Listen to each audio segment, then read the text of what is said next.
हमने गाड़ी चलाना स्टार्ट कर दिया और देखो बिल्कुल ही साइलेंट है, मतलब पता ही नहीं चल रहा क्योंकि ईवी पे चल रही है अभी। ये आपका इंडिकेशन आ रहा है इसमें। अच्छा, ये इंडिकेशन आना स्टार्ट हो गया है। इस टाइम बैटरी पे है। अच्छा, ये बैटरी पे दिखा रहा है कि मैं बैटरी पे हूँ अभी। आओ। जब स्लो स्पीड होगी तो ये मेरे को 360 पे भी आएगा। अच्छा, स्लो स्पीड पे या फिर आसपास में जैसे गाड़ी भी निकली, गाड़ी आ रही है जैसे अभी आएगी तो ये मुझे ऑटोमेटिकली कैमरा ऑन हो जाएगा इसका कि वही गाड़ी है, आप देख लो, इंडिकेशन देगा। ओके, तो अभी भी ईवी पे ही चल रहा है। ये ईवी पे ही चल रहा है। अच्छा, क्लच दबाते के साथ ही वापस बैटरी चार्ज भी हो रही है। हाँ, ये इसमें रीजनरेशन बोलते हैं जो, हाँ। वो भी है। मान लो मैं आप इसको अभी चलाया मैंने और मैंने इसका रेस एक्सीलेटर छोड़ दिया, अभी चार्ज हो रहा है, ये रीजनरेट हो रहा है। ये टायर से बैटरी चार्ज हो रही है इस टाइम। ओके, जैसे काफी चल रही है ईवी पे, हाँ, क्योंकि पूरा ऑलमोस्ट हमने राउंड मार लिया है। हाँ, ये काफी चल जाती है। मतलब अगर अच्छा, आप जैसे बोल रहे 4-5 किलोमीटर चलाने के बाद हाँ, अभी इसी स्पीड में चलता रहूंगा तो चल जाएगी। अब मैं थोड़ा सा पावर देता हूँ, मान लो ये स्टार्ट हो गया, इंजन स्टार्ट हो गया। अभी ये रेड कलर है। हाँ, ये पेट्रोल का है।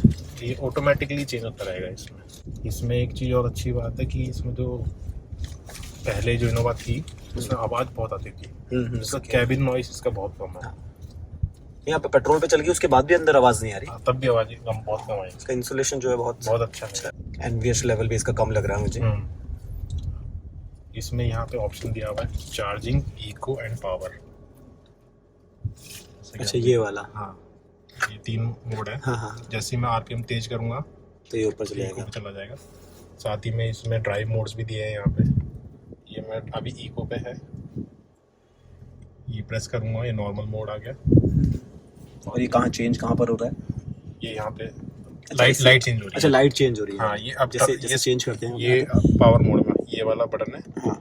ये इको मोड आ गया, मतलब ग्रीन मीन्स इको। ये अच्छा। नॉर्मल मोड ब्लू और ये और पावर मोड। अच्छा, ये पूरा जो डैशबोर्ड कह रहा हूँ, हाँ, MID इसको पूरा चेंज हो जाता है। ओके, तो इस हिसाब से हम उसमें पूरा चला सकते हैं। अभी स्पोर्ट्स मोड में रहेगा तो ये ऑटोमेटिकली बैटरी से ही पावर लेगी और इंजन से ही पावर लेगी। बट अभी भी बैटरी से ही ले रही है। क्योंकि अभी स्पीड हमारी कम है। काफी क्विक एक्सेलरेशन है इसका। पावर मोड में हाँ, ये नॉर्मल है। बाकी इसकी साउंड क्वालिटी कैसी है इसके स्पीकर से? म्यूजिक सिस्टम अगर क्वालिटी चेक देखें तो बेसिक है, मतलब बेसिक ही मानूंगा मैं, मतलब और इम्प्रूव हो सकती थी। इसमें 6 स्पीकर आते हैं, 4 नॉर्मल है और 2 ट्विटर टाइप है। 6 स्पीकर आते हैं और इसमें जो है 2 एयर बैग आते हैं खाली, तो वो एक मुझे बहुत ज्यादा कमी लगी। मतलब 28-28.5 लाख रुपए करने के बाद भी सिर्फ 2 एयर बैग है वो भी फ्रंट में, तो इतना सेफ्टी के मामले में ये चीज़ थोड़ा इम्प्रूव करना चाहिए था। तो हालांकि इन्होंने अभी VXO मॉडल निकाला है, उसमें उन्होंने 6 एयर बैग किए हैं, बट मेरे हिसाब से सारे मॉडल्स में मिनिमम 6 एयर बैग्स होने ही चाहिए अगर आप इतनी बड़ी गाड़ी ले रहे हैं तो। प्लस सनरूफ भी मुझे लगता है कि इसमें कमी है, इतने मतलब इस प्राइस रेंज में आके भी आपको सनरूफ नहीं मिले तो। बिल्कुल। अब यही जो 2-3 कमियां जो हैं वो इन्होंने VXO मॉडल में ऑप्शनल में दिया है, बट उसका एक शोरूम आपका 2.5 लाख एक्स्ट्रा जाता है इस मॉडल से। तभी तो कहते हैं कि जो टोयोटा की गाड़ियां होती हैं उनके प्राइस बहुत हाई रहते हैं अगर कंपटीशन में देखें। मतलब बहुत सारी ऐसी गाड़ियां हैं कि आपको 12 लाख रुपए में भी 6 एयर बैग्स दे देती हैं। बिल्कुल। सनरूफ अगर आप नेक्सॉन की बात करोगे, नेक्सॉन 12.5 लाख रुपए में ऑटोमेटिक प्लस सनरूफ दे देता है। बिल्कुल। 28.5 लाख रुपए खर्च करने के बाद भी सनरूफ इसमें नहीं है। आप ज़्यादा एक्सीलेटर दोगे तब ये साउंड करेगी, अदरवाइज अभी जैसे अभी देखिए आप इसमें नॉर्मल इंजन पे चल रही है, अभी ये बैटरी जनरेट हो रही है। अच्छा, मतलब जैसे ही आप एक्सीलेटर छोड़ोगे तो ये ऑटोमेटिकली चार्ज करने लग जाएगा। ऑटोमेटिकली को चार्ज कर रहा है। अभी इस टाइम ये इंजन पावर दे रहा टायर को भी और बैटरी को भी, जबकि हम क्लाइम कर रहे हैं अभी। हाँ, देखिए जैसे क्लाइम भी हो रहा है उसके बावजूद भी।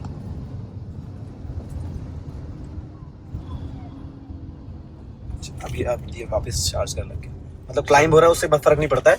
अगर मैं ब्रेक मारे ऑटोमेटिकली सेंस करके उस हिसाब से ये हाइब्रिड सिस्टम ऑटोमेटिकली चेंज करेगा इसको। जैसे अब नीचे हम जा रहे हैं तो उसके हिसाब से कुछ नहीं है, अगर जैसे एक्सीलरेट आप छोड़ोगे तो फिर अपने आप ही अब जैसे हम नीचे जाएंगे, अब ये बैटरी पे आ गई है। आप ये चार्ज, अब हम नीचे जा रहे हैं तो अब ये चार्ज हो रही है। मेरे को लग रहा है इस हिसाब से तो पहाड़ों में ज्यादा एवरेज देगी, क्योंकि बिल्कुल। जितने भी ईवी गाड़ियां हैं वो पहाड़ों पे ज्यादा अच्छा परफॉर्म करती है, क्योंकि ऊपर नीचे जाना पड़ता है तो उसमें हाँ, काफी अच्छा रिस्पॉन्स करती है बिल्कुल। कंपैरेटिवली कि आप रेगुलर इसको चला रहे हो। बिल्कुल नॉर्मल रोड से और पहाड़ों में इसमें ज़्यादा एवरेज आ सकती है, जैसे कि ईवी गाड़ियों में होती है नॉर्मली। अच्छा, आपकी जो रनिंग है वो डेली की कितनी है? मेरी डेली की रनिंग जैसे 80 किलोमीटर है अप डाउन, ग्रेटर नोएडा जाता हूँ, तो उस हिसाब से इसकी जैसे एवरेज है माइलेज 19-20 आ जाती है, तो मुझे इतना दुख नहीं होता। तो मेन जो चीज़ है इसकी, जो पैसा आप लगा रहे हो इसमें, इन्वेस्ट कर रहे हो, वो हाइब्रिड का है। और दिल्ली में जैसे आप जानते हो कि डीजल का 10 साल का होता है और पेट्रोल का 15 साल की रजिस्ट्रेशन है, तो आप इतना इन्वेस्ट करके 15 साल में आपको ये हाइब्रिड दे रहा है, फ्यूचरिस्टिक कार मिल रही है, तो इसलिए मैंने चूज़ करी है गाड़ी। तो मतलब ग्रैंड विटारा जो है वो सीएनजी में भी आ रहा है? हाँ, ग्रैंड विटारा एक्चुअली में जैसे वो 5 सीटर है, तो वो सीएनजी में भी है। तो एक्चुअली में जैसे नॉर्मल आप पेट्रोल लेते हैं, फॉर एग्जांपल वो 10 लाख की गाड़ी है, तो सीएनजी में आप उसमें एक्स्ट्रा आप 1 से 1.5 लाख एक्स्ट्रा देते हैं, और हाइब्रिड में आपको करीब 2 से 2.5 लाख और देने पड़ेंगे, 2.5 से 3 लाख रुपए और देने पड़ेंगे। तो वो आपकी रनिंग के ऊपर है। आपकी अगर रनिंग ज़्यादा है तो आप कंसिडर कर सकते हो हाइब्रिड को और सीएनजी को भी, और आपकी रनिंग अगर कम है तो आप पेट्रोल में भी नॉर्मली चला सकते हो। मतलब बेसिकली आपका कहने का मतलब ये है कि जैसे एक तो ऑफ कोर्स आपकी रनिंग ज्यादा है, तो एक वो वाला भी पॉइंट था। दूसरा पॉइंट ये कि आपको 7 सीटर ही चाहिए थी। 7 सीटर जी। और 7 सीटर में दूसरा जो है एक अर्टिगा ही एक ऑप्शन आता है, जो 7 सीटर और सीएनजी दोनों ऑफर करता है। हाँ, सीएनजी में आता है, बट वो जैसा कि थोड़ा सा उसका सेगमेंट दूसरा आ जाता है। फिर वो टैक्सी में भी आ जाती है बहुत हाँ, ज्यादा, तो फिर वो लोगों को थोड़ा सा अवॉइड करते हैं। वो है थोड़ी सी, वो उसका अगर डिस्प्लेसमेंट इंजन देखें वो भी कम है, तो 7 जने अगर बिठाएं तो थोड़ी सी अंडर पावर हो जाती है वो गाड़ी, तो इस वजह से मैंने थोड़ा सा ये देखा था। मतलब वैसे कहने का मतलब ये है कि अगर किसी की रनिंग ज्यादा है और उसको 7 लोगों को बिठा के ले जाना हो, तो इसके अलावा तो कोई ऑप्शन ही नहीं है फिर। बिल्कुल, आपका रनिंग कम है जैसे, और आपको फ्यूल एफिशिएंसी भी देखनी है, तो आप इसके ऊपर आंख बंद करके जा सकते हैं इस गाड़ी पे। मतलब तो कोई ऑप्शन ही नहीं है ना फिर तो। जी, आपके पास इस टाइम कोई ऑप्शन नहीं है हाइब्रिड में, इस सेगमेंट की गाड़ी में, 7 सीटर में। मतलब 7 सीटर पेट्रोल, पेट्रोल, क्योंकि सीएनजी में सिर्फ वही आती है अर्टिगा। सीएनजी में खाली अर्टिगा आती है, और वो ऑफ कोर्स वो तो या तो भाई इस सेगमेंट की जो अगर प्राइस रेंज की बात करें 25 प्लस की, तो उसमें सिर्फ यही है कि हाइब्रिड वाले की तरफ जाओ आप। बिल्कुल, और इसमें फिर और कुछ है भी नहीं और कोई ऑप्शन ही नहीं है। बिल्कुल, फिर तो डीजल ऑप्शन ही है सारे। डीजल ही है। और इस हाई क्रॉस में सिर्फ पेट्रोल इंजन नहीं आते हैं। एक चीज इसमें और है कि जो इन्होंने हाई क्रॉस निकाले उसमें खाली पेट्रोल है, या तो पेट्रोल ओनली या फिर पेट्रोल प्लस हाइब्रिड। मतलब डीजल ऑप्शन नहीं है इसमें।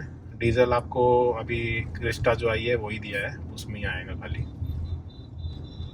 और आपकी जैसे XUV 700 है, उसमें अगर आप इन्वेस्ट भी कर रहे हैं तो, लेकिन उसमें 8-9 का एवरेज आता है पेट्रोल में, तो वो मुझे इतना अच्छा लगा नहीं कि मैं ज़्यादा यूज़ करूँ उसको डेली के लिए। तो मुझे लग रहा है फिर तो ये हिसाब से बहुत बिकने वाली है, तभी इसकी जो बुकिंग्स है वो भी काफी ज्यादा हो रही है। जी, अभी एक्चुअली में इसकी बुकिंग वेटिंग पीरियड इस टाइम 6 मंथ्स का है, सिर्फ VX मॉडल का।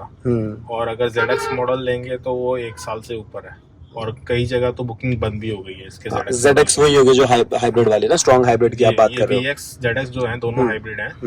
जो तो इसका जो VX मॉडल है उसकी अभी मिनिमम 6 मंथ्स की वेटिंग है, और जो ZX मॉडल है जिसमें सनरूफ और सारे फीचर्स आते हैं वो उसकी 1 साल से ऊपर वेटिंग है। सही बात है। तो मतलब ऐसा कोई ऑप्शन है ही नहीं मार्केट में, तो टोयोटा को ऑफ कोर्स किंग बनना ही है इस सेगमेंट का।